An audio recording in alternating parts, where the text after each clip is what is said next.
ñii bañ a fay taxe si réew ma ñun dañuy fay taxe ñun ñi fii Sénégal yi ñu ñëpp dañuy fay taxe palaatu ceeb bi waa ji bu ko jëndee léegi dañ naan ko $10 ngay fay $1 yi taxe bu at mi jeexee ñun ñëpp dañu indi ay nu ko waxee income tax dañuy indi ay lettre suñu kër ñii di fay ay $2000 ñii $3000 ñii $15,000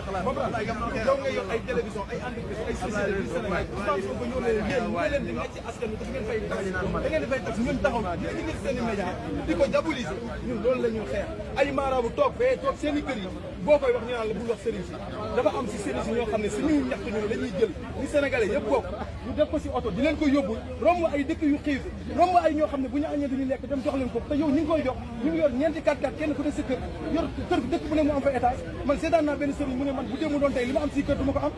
te du liggéey moo ko ko may mais suñu alal la parce que ay impôt xam nga Sénégalais lan la ñu war a comprendre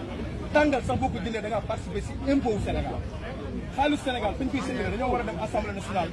ñëpp d' accord parce que ñun ñoo fal député yi député yëpp ñu d' accord ne xaalis bii nañ ko jox diw na dem fii buñu demee jox ko ñun duñ ko coow mais bu nekkee da ngaa dem barki démb si saana kenn mu ne joxe na 50 millions si benn xaw ma juma mais suñu alal la mais est ce que juma boobu noonu day créer emploi dañu waxante dëgg ban juma ban jàkk mooy créer emploi Sénégal ñun ñëpp ay jullit lañu ñeneen ñi ay catholique lañu amul église buy créer emploi amul juma buy créer emploi comprendre nga ñi ñuy jox suñu réew ñoom ñooy créer ay emploi ñun ñi ñëpp ñu demee réew ma dañuy def di dimbale suñu ay morom ñun est ce que ñun dañoo dàqal liggéey booy yi ne Sénégal est ce que dañ leen a ëpp xam-xam mais pourtant da ngay bàyyi booy Sénégal ñëw fii nga dem yow yaa leen di yóbbaale sa oto sa kër lañ lay fekk si te ñoom ñu ngi liggéey liggéey bu métti yow nga ñëw fii dem yow comme ça yow yaa leen gën quoi lan moo ko waral ay nit yu bon lan la ñu manqué waa ji jaay suñu pétrole jaay suñu gaz Ousmane Sonko ñëw ne lii yëpp ñëw leen ngeen jël ñu ñuy jox yaboo yi fii Amérique dañ lay jaay jën bi ñu napp léegi muy dund te Sénégal la jógee suñu géej gi ah mool yeeg ñëpp tukki kenn desutu si réew mi Sénégal 17 millions lañu wax ëpp nañ réew moo dem si àdduna bi da nga naan da ngay yaakaar Sénégal moo tudd foofu kenn waral ko ñaari nit Marième Faye Sall Macky Sall Amadou Sall doomaraam yi muy jël ngeen baal ma comprendre da ngay am xol bu métti ba booy wax sax da ngeen saaga parce que sa li ñu def moo gën a métti ay saaga parce que ñoom dañ ñoo rey dañoo jàpp suñu bakkan dafa fort yàlla lu mu bind doomu aadama la si gën a fonk yaa ngi yéen a may dégg Sénégal da bëri naa fex dañ naan li ñu yàq li ñu toj li ñu taal mais duñu wax lu ñu rey li ñu def bu ñu ko defutoon kenn du rey kenn du taal du am yàq du am mais ay ñun da ngeen a dégg fenn fu Pastef reyee nit est-ce que mos ngeen a gis benn militant bu ñu ne kii benn parti APR wala kenn ñu ne waa Pastef ñoo rey kii man damay toog mu yàgg ma ne Pastef amul bandi mosoo leen a gis ku ñu ne kii Pastef moo ko rey mais ñoom ñoo ñuy rey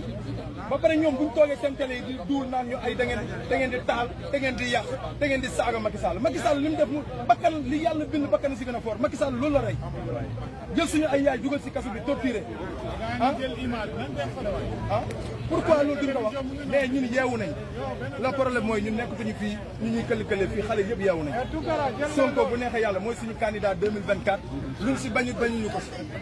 Sonko keseen la ñuy topp dégluwuñu kenn message bi nag fi ma koy daanalee mooy chroniqueur lañ leen di wooyee xaw ma ñu ne si télévision yi naan ñu ay toog leen Sonko di fen gars yi faw ñu bàyyi déglu ñooñu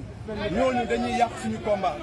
Macky Sall combat am leen la day jël ay opposants créé leen si biir opposition bi ne leen dem leen ngeen di ma saaga ne dem leen ngeen bañ a ànd ak man ba pare nag di jàllale seen message parce que jàllale seen message mënta weesu ñu ñëw naan ñu ay Sonko toog leen rek Macky Sall dana ko bàyyi bu leen yëngal voilà man information yi ma jot source yi ma jot Macky Sall dana ko bàyyi mu doon dem candidat ga booy yëpp toog naan commencé yaakaar Sonko xeex moo koy génnee fu mu nekk nañu xeex gis nga ñii réew mi moomuñu ko ku si dee àjjana nga jëm jihaad la fii ku fi toog di yaakaar nit ku la yóbbu àjjana gi nga àjjana da nga koy xeex fii si àdduna Sonko dafa ñëw yóbbu ñu si yàlla yóbbu la si yàlla mooy wan la fooy teg sa tànk ba xam ba yegg si yàlla mooy dëgg Sonko si dëgg la ñu woo ku la woo si dëgg du la yóbbu si yàlla nag kon ñun dañ ko fonk nañ ñu ko fonkule ku dégg ñu lay saaga nag yow da ngay xool la tax ñu dina saaga parce que li ñu fonk gëm-gëm suñu gëm-gëm nga laal ku laal suñu gëm-gëm dañu laal sa gëm-gëm ok salaamaaleykum jox ma ko ñu ne teel mu ndox muy neen jaajëf sama gars yi ñu ngi ziar ñu gën a respecté mooy le parti Samba parce que